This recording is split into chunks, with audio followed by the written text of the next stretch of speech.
Hi friends, welcome to Jyothi foods. నాటుకోడి chicken curry ఎలా తయారు చేయడం చూద్దాం రండి.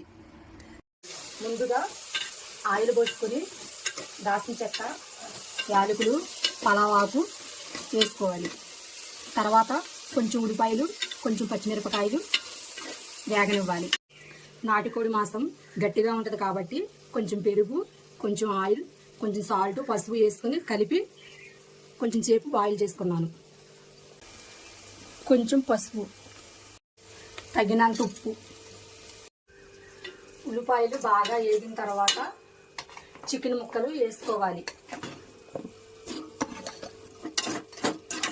తర్వాత అల్లం వెల్లుల్లిపాయ పేస్ట్, కొంచెం కారం, కొంచెం వాటర్ పోసుకోవాలి, కొంచెం పుదీనా, కొంచెం చికెన్ మసాలా. మన నాటుకోడి చికెన్ కర్రీ అయితే రెడీ అయిపోయింది.